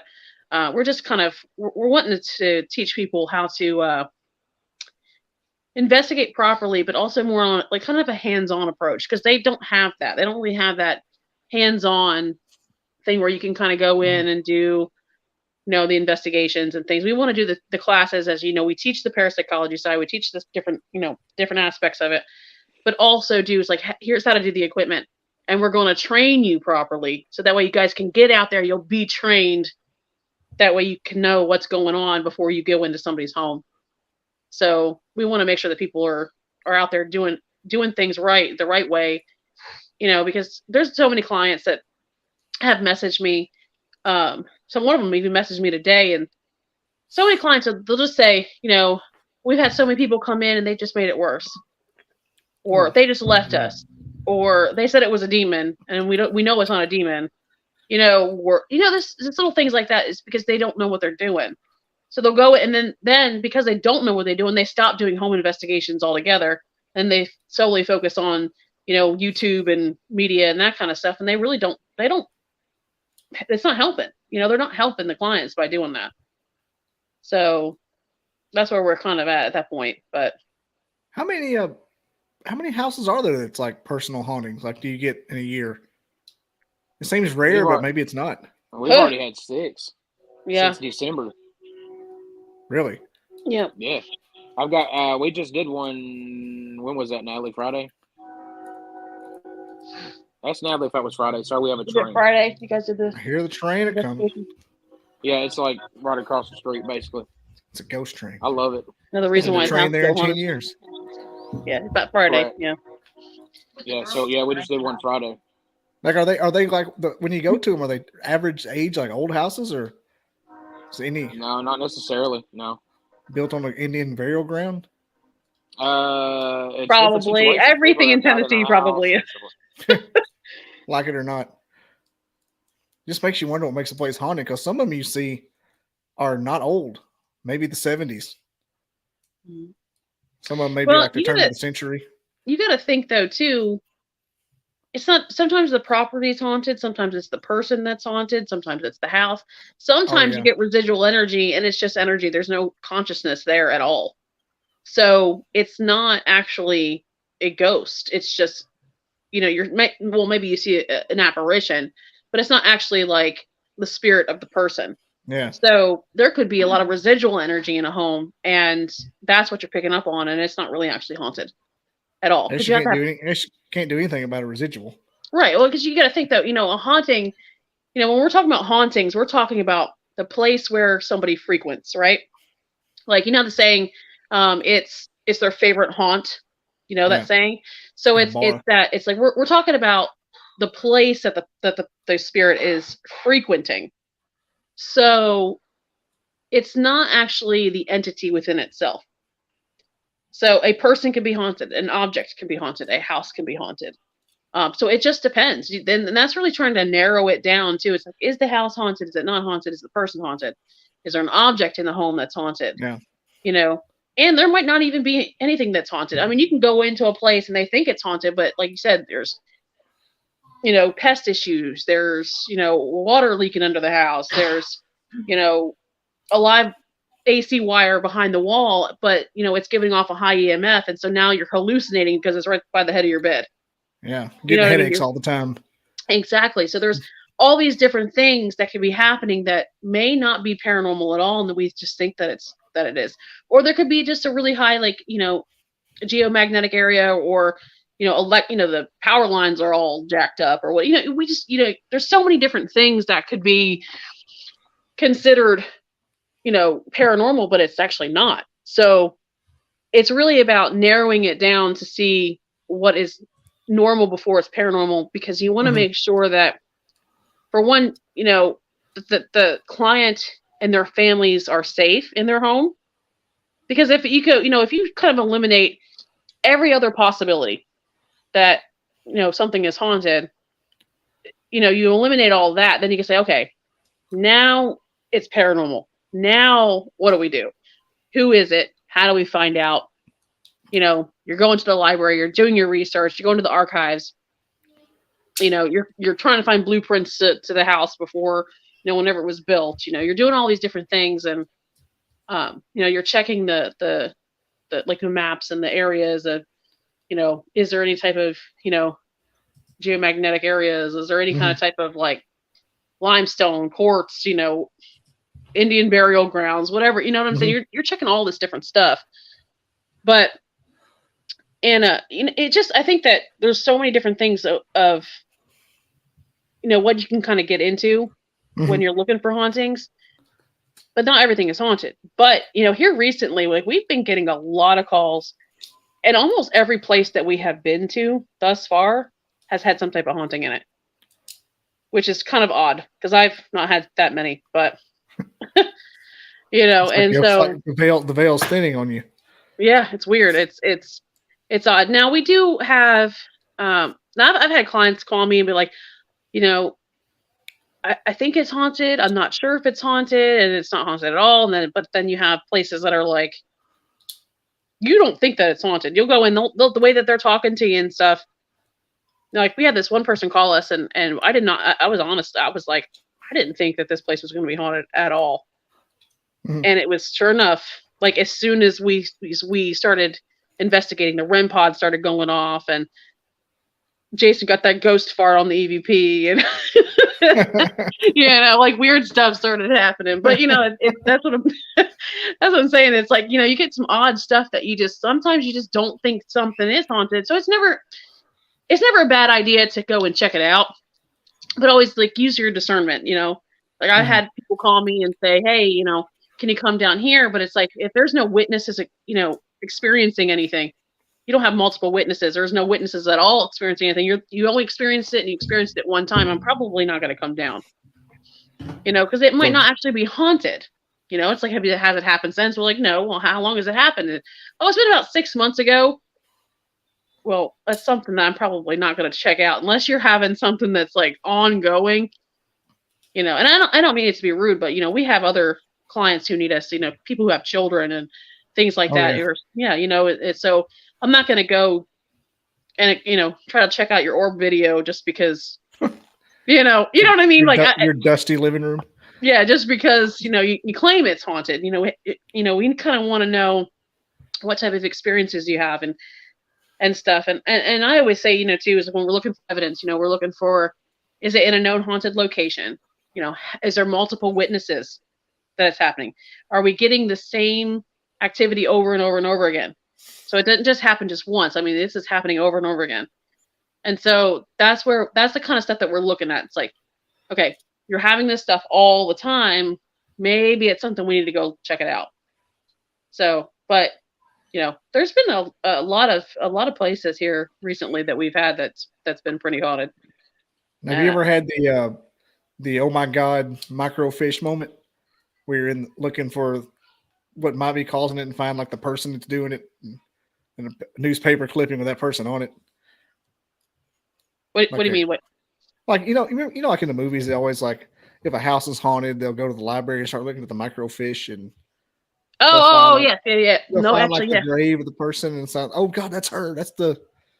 Actually, yes, I actually just had that happen to me not too long ago. Oh so I was looking for at the this guys that we're investigating for, and this is an ongoing investigation. But I was actually at the archives and talking to this guy, and they're like, yeah, we can trace it back all the way to the 1700s, and I was like, oh gosh, here we go. This is gonna be a long day, But we found some really cool, neat stuff, and the ovulus was actually matching up with some of the stuff that we were, we found. So I think that it's kind of neat how, I don't know, it's like you see all this history and this record keeping and stuff that they have, but I just thought it was neat. But yeah, you find stuff out. You find out we found out there was a couple of deaths on the property and nothing too major. Yeah. But then you have some places like that one place that Jason's working on at this moment. That's pretty cool. The history of it behind it is really, really neat. So you see who the brains are of the operations. Yeah. Huh? You see who the brains are. The brains. Scientific everything side of things. I do. It is. So my brain. I hunt ghosts. That's all you need to know. I got to tell you, if it came down to going to a place and with the spirit box with the voices and being able to correlate them with a newspaper article or an event, I don't think there's anything in this world that would be more interesting than that. Unless the person holding the newspaper was an actual Bigfoot, nothing would be more interesting than that. Actually, those events just kind of aligning. That would be gives me shivers thinking about it. It works out that way a lot. Yeah, it's pretty neat. What I said, the microfish eureka moment. It's the same person. Yeah. Like in The Ring. Well, whenever they discovered the freaking. That's the weird part, because when I was looking at the stuff, I was like, because the ovulus kept saying a certain name, which I can't say who it is because it's a non-disclosed place, but it kept saying a certain name, and we were like, okay, is it the name? Is the ovulus just spouting stuff? We were just kind of looking, and sure enough, we actually found that name, and we found some stuff behind it, and I was just like, that's the kind of stuff that I like. I love being able to dig up that past, to be able to yeah, this is so cool, But yeah, I love those kind of stories, like the room 502 in Waverly Hills, the famous one. Yeah, with the nurse. And the guy I was talking to was saying that through like years of spirit boxing, he was able to uncover that she didn't hang herself. Like she was attacked and asking certain questions, and he found out that she was murdered because she was going to accuse one of the higher ups of a sexual crime. Wow. Yeah. Y'all, those of you listening will have to go back and listen. I haven't even aired that yet. Oh my God. Oh, I gave it away. Don't listen to this. Everybody cover your ears. But yeah, it's a big thing. It's going to be, I think he talked about it before, but when he told me that, like you just said, he went back and looked at the records and everything and was asking the spirit box questions, getting clues. Woke up in the middle of the night one time with like a revelation, ran to the Waverly Hills and asked a question and got the answer. That's interesting. You know, it wouldn't shock me though, because I mean, back in the day, you know, that stuff happened a lot, and they did it. They hushed it up. They did their best to keep things like that quiet. So and Waverly Hills was a bubble back in the day. It was like the NBA during COVID. Yeah, like that, nobody could come in or out. They had their own police force, their own doctors, they had their own commissary. Like you couldn't leave because over like 60,000 people or something like that died, right, Jason? Something like that. Yeah, I think it was 60,000. Yeah, and apparently the TB guys weren't even the ones that haunted it the most. Like they had like the residuals. Obviously, there were people that had TB that died there haunting it, but they're like the peaceful ghosts. They're just kind of like, you know, but then it was an insane asylum for a very long time, and that's where the crazy hauntings happen. That's nuts. Wow. That's where the wild shit goes on. Like, you know, obviously in the body shoot, you're getting EVPs left and right, but right. I want to go so bad. We got to go, Jason. Let's go. That's right. Yeah, it's he was telling me there's a story about, I'm giving this whole episode away, whatever. If somebody's listening this far, they deserve it. Somebody's listening to this far in this episode, because we're on garbage time anyway. We've already won the game. F it. This has been amazing. But there's you know, you got the insane asylum, you got the doctors, you got the inmates, or not inmates, patients, and there's a ghost of a homeless man and a dog that hang out there. And like everybody who goes there says it's some people say it's a myth or anything. Well, this guy, when he was little, lived down the street from Waverly Hills. He's like Waverly for life. Got like Waverly Hills tattoos. There you go. And I'm just setting the scene. Set the scene. He said he went in there one time and met that dog and homeless dude when they were alive. Is that not freaky? He said that because the guy I had on here with me had read up a little story with it. One of my co-hosts at the time, or my co-host that day, he asked about that. He goes, some people say that it's fake, but then the guy goes, no. When I was 12 years old, I met the actual real people living there. What? They were staying. That is wild. Yeah. Wow. And call back to the beginning of the show when he was shutting down Waverly Hills, saying good night, good night, good night. He said good night, Sam. I can't remember his name. He'd say good night to the ghost as he turns them off. He said one night he said like good night, Sam. And he goes, good night, man. Like, that's awesome. Yeah, that'd be amazing. so cool. I would be like, love that story. I think that's that's like the neatest thing ever. I don't know. I think Jason I would tell Jason that, you know, if we were to work somewhere like that, I'm like, Jason, you got to turn the lights off. I'm not doing it. You have fun. I might be scientific, but I don't like being in the house by myself with a ghost if I don't have to be. Let's do it. It's, you know, it's really weird though. It's not just the ghosts. It's mainly because I am very I'm sensitive to that kind of stuff. Like I can do remote viewing and things like that. I'm already sensitive to that kind of stuff. So I guess it's like for me, it's like I'd rather not turn around and have to see something, you know, like in my face, like while I'm turning the lights off. I don't know. But that's just me. I would just be like, oh shit, hey, what's up? How's it going? How many times has somebody just fresh off the boat got to do it before they don't freak out? I think, you know what, like though? If you were going in, I still freak out. Yeah. That's what I say. I don't think it ever. Used to it. Yeah, you don't get used to it because every spirit's different. Mm-hmm. You know, every spirit's different, so it's just dependent on rush. The proof and the adrenaline rush of it is why you want to be touched. You want those things to happen to you because that's the documentation and the proof that you've been working for. That's what makes it so exciting for me. When I get touched, I'm like, this is it. This is what I've been looking for. This is the proof that I've been hunting for, that there's something there. So, especially when you get scratched. Yeah. Yeah. Or you get scratched and you're bleeding when you take your, Anyway. I remember the first time I realized that these old timers from different parts of the country were telling me the same thing about Bigfoot that was happening on their farm. And I'm thinking, wait a minute, this shit's real. Yeah. Or whatever. Like they're not like these people don't know each other. They can barely work a telephone. Right. So they're definitely not doing collaborative Zoom meetings before my podcast and talking about it. Right. And so that hit me. So I can't imagine like actual like physical tap or a tug on your shirt, or the guy I know that slept in Lizzie Borden's bed buck naked and got touched there. That was weird. Butt naked. All right. Yeah. I'm down in with in Lizzie Borden's bed. He said they were touching all over him. Like, what were you doing, man? Lizzie must have liked him.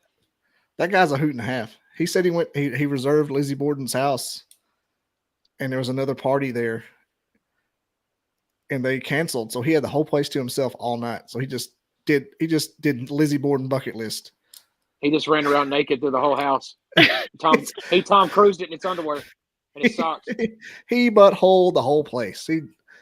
That's nuts. Well, I guess I'm not sleeping in that bed if I ever decide to go. It's like when you stay in a hotel, wipe off on the curtains because they don't clean it, and it'll always be there. I need to know this date I need to know this date when this guy stayed, and I need to speak to his housekeeper. Did you wash the sheets properly? Oh, he said, yeah, his name's Adam Began. He's from Maine. He's like the de facto Stephen King expert in Maine. Oh wow. He's a cool cat. Awesome. He's one of those guys I can call up to be on anytime because he doesn't really have a job. He just I think he's disabled. Maybe. Oh, okay. I hope he's not listening. But he doesn't really have a job, and so he just goes around giving people tours of Stephen King sites. That's kind of neat, though. That's badass. Yeah, so I dial him up anytime, and he'll be like, "Yeah, man, come on here." And we just talk crap for like an hour and a half. I mean, obviously, we talk crap for an hour and 41. So. Yep. I mean, it's we not can hard. talk crap. No, I'm good at it. I am really good at it. I got country store crap talk in my veins. So do I. So we're in trouble. Yeah. And the worst part is I get so caffeinated that I turn into like this little chatty kid. Right when I think the conversation's not going to happen, it hits and I start just ramping up. Start asking questions. That's awesome. Heck yeah. What do you look? What, Alice? What do you see doing? A ghost? What's back there? No, your air conditioner. Your air conditioner's leaking on me. It did. Hey, turn that up so it doesn't freeze up. Remote. Turn it off for a second. Hang on, no. Sorry, folks. We got real things going on in real life in our home right now. Back to the not everything. Air conditioner maintenance portion of. Yes, proof that not everything is paranormal. Welcome back to our home improvement section of the podcast, everybody. We got Bob Vila on the scene. our Mitsubishi air conditioner is leaking. Yes. At first, I was like, "What is that? What is that?" And I was like, I turn around and I'm like, "I really hope the dog isn't like peeing on me." Zach Bacon would have been on the ground right now. You really held it together. Oh, he would have been rolling around. Oh my God! It's got me. At that exact moment. A demon pissed on my back. Yes. It pissed right there, just then. I swear. Just then, at that exact moment. My hat was pristine, crisp. Collar was popped. At that exact moment. That's awesome. What the hell are you doing in my chair? Somebody what am I doing in your chair? I'm sitting in the chair. Hey, don't complain.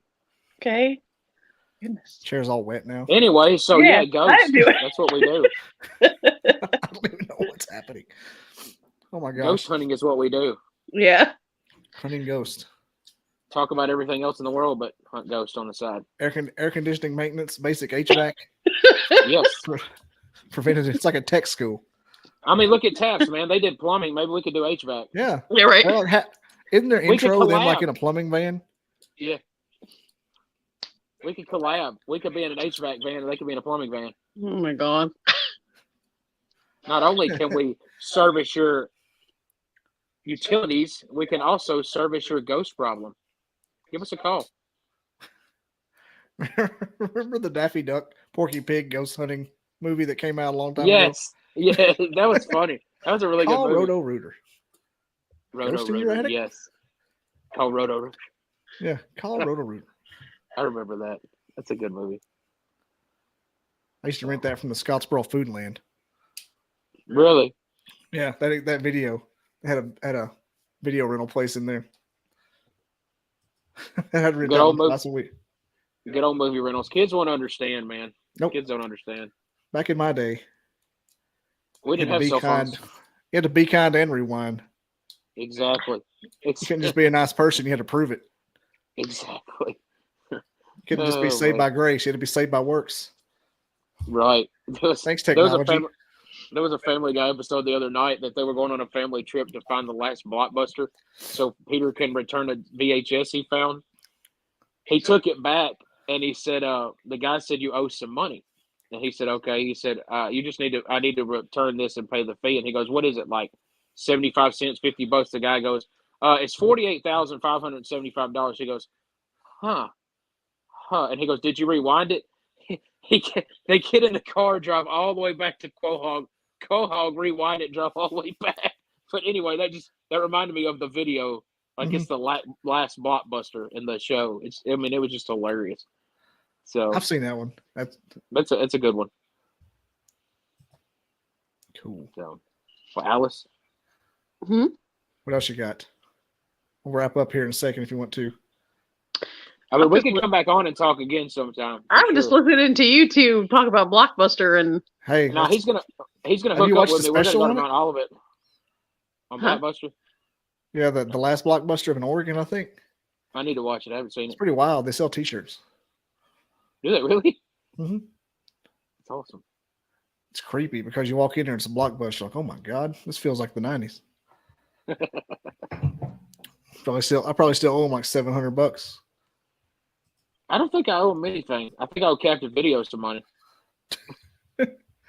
Pretty sure all the pirated videos I should be in prison by now. I should have been a long time ago. Yeah, you definitely have to stay in contact. You have to come up this way. Yeah, That's I a cool think place. that you know how the people say when you're chasing your dreams, you follow the path that it's giving you. Right. You know, you follow like what comes easy, not the path of least resistance. It's what comes easy. You kind of just follow that. For When I sure. started this podcast, I'd have stand-up comedians, local musicians, people that were in Vietnam, people in World War II. And then I started getting paranormal people, and then more and more, and I couldn't stop them. I'm like, We don't stop.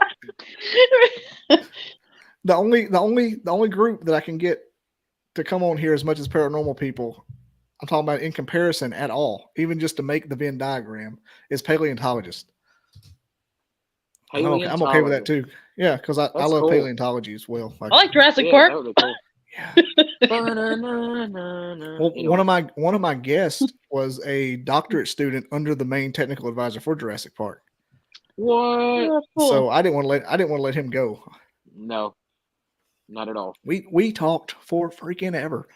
And then I had another guy, and his whole business is they run like a you remember City Slickers? How it was like an adventure Yes. thing. Well, this guy Yep. this guy's a member of, it's called Paleo Prospectors, I think it was. And you pay a certain amount of money to go on a trip with them to Utah. They're out there now in Colorado, I think. One of those desert places. You can picture it. They're all the same. And you pay an expedition. You're camping with them and whatnot, and they teach you how to dig for fossils, and you keep what you find. That's awesome. Yeah, I told my wife about it. She's like, "Well, we're doing that. That's happening." And like that was amazing. And he said, unless it's a scientific significance, like if you find a species that's never been discovered before, you don't get to keep that. Right. Yeah, but one guy found, and there's another unless it was like a human bone or something. There's another caveat you can imagine. But one guy found like an 18-inch Clovis point, perfectly preserved. You know, that's like the holy grail of Indian artifacts. And he was pissed off because it wasn't a dinosaur. I mean, and the guy said, "Well, you can give it to me. I'll take it." Right. That's what I'm saying. If you don't want a perfectly preserved Clovis point, because I was asking him, have you ever had any like what's Willy Wonka, not Violet Beauregard, but Veronica, the spoiled kid, Daddy, I Want a Squirrel. That's ever had like Violet. Yeah, Violet Beauregard. She was the one, Beauregard. Yeah. she was the blueberry. Yeah. She's the one that wanted the squirrel or whatever in the Johnny Depp one. I don't know. I can't think of Maruka it. Salt is the one. Maruka Salt. That's what it is. Maruka Beauregard was the Salt. one that chewed the gum, turned into a There we blueberry. go. Thank you, Google. No, I knew that one. Yeah, That I was get, just I get them Natalie. mixed up. I can think of the fat kid and Augustus Gloop, and I can think of Violet Beauregard. Augustus. Augustus. I would be Augustus. Augustus because I would have jumped in the chocolate too. Oh, totally, 100%. I wouldn't have been sucked up in it. I'd have been just swimming my ass off. You guys probably would have lost me in the wallpaper My area. TV, that's the other one. Yeah. My Nice. TV. Yeah, I said, did you ever have any Veronica Salt, Daddy, I want a squirrel people there? And he said, well, I had one guy that found a perfectly preserved Clovis Point, was pissed it wasn't a Triceratops. I'm like, man, That's nuts. what a dick. I know, right? Yeah. But yeah, just like I was saying, it's so paranormal stuff is where it's like this podcast is kind of trending, and I can get Bigfoot guys left and right. I can get paranormal groups like you. I can get some UFO people. I thought that would be more fun when I started getting them, but now I don't really like UFO people as much. They're a little bit more intense than the ghost hunters. That little, what's the word? That little Niche. They got a lot to work out amongst themselves. Collective. That collective there you needs. go. It's like when you're at a restaurant and you see a family fighting at a table. You're like, just go away. Yes. They hate each Yes. other. The Bigfoot people are kind of like that, but you can find the old men that have seen it in their backyard and get those guys. But the mean people that look like chefs on the Food Network in a camo hat that always fold their arms like this, those guys are kind of Well, not much fun. you got to think though too. There's a lot of people that say, "Oh, they're all for para-unity, right?" Yeah, they're not. But yet they're stabbing each other in the back and trying to take over, Oh, yeah, certain let's say that. locations. And yeah, I mean, you get it that everywhere you go. But I think that's the thing too. Is like, I think that's another reason why, Jason and I don't collab as much with other people because of, I mean, there's some people out there that don't. Bad situations. Everybody's in it for the fame and stab you in the Yeah. back. I think that's kind of the reason all the paranormal groups have their home base too. They all have that little bit of turf. Yep. Yep. All right, y'all. I will let you get back to your Tuesday since I'm doing this a couple Regularly days scheduled early. program. Yep. I've This got has been my rest of awesome. my week. It has been. It's been really fun. I never have any optimism before any show. 100 full disclosure, full hurting back all the way. I never have any optimism. I think every show's gonna be a flop. I'm like, I don't know anybody. I can't do conversations right. 2 hours in, I'm like, can I name my baby after you?